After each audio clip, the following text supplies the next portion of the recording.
আপনি কি জানেন ঠিক এই জায়গাটাতে দাঁড়িয়েই পৃথিবীর প্রথম মানুষ হজরত আদম আলাইসাল্লাম এবং মা হাওয়া আলাইসাল্লাম দীর্ঘ বিচ্ছেদের পর একে অপরকে খুঁজে পেয়েছিলেন।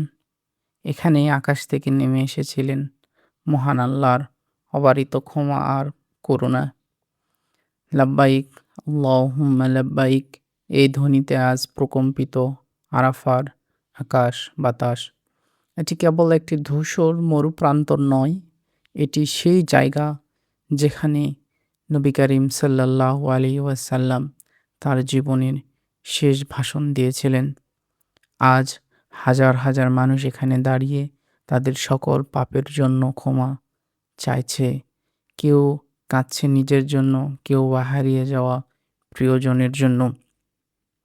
হজ কিংবা ওমরা, যে কোনো সফরেই আরাফা অত্যন্ত গুরুত্বপূর্ণ।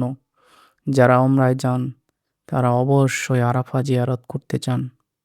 আবার যারা হজে যান তারা এখানেই কিন্তু বেশিরভাগ সময় কাটান। এখানেই শুয়ে কিন্তু, এখানেই দাঁড়িয়ে কিন্তু, এখানে বসে কিন্তু সব সময় আল্লাহর ভয়ে গুনাহ থেকে মাফ চান। বলা হয় আরাফার ময়দানে যে হাত তুলে দোয়া করে আল্লাহ তাকে খালি হাতে ফেরান না। এখানে রাজা আর প্রজা এক কাতারে, সবার গন্তব্য একটাই, আল্লাহর সন্তুষ্টি।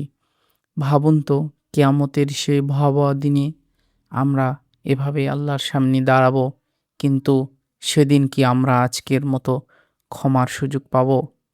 হে আল্লাহ, যারা এই ভিডিওটি দেখছেন এবং যারা এখানে আসার স্বপ্ন দেখছেন, আমাদের সবাইকে আপনার এই পবিত্র আঙিনায় মেহমান হিসাবে কবুল করে নিন।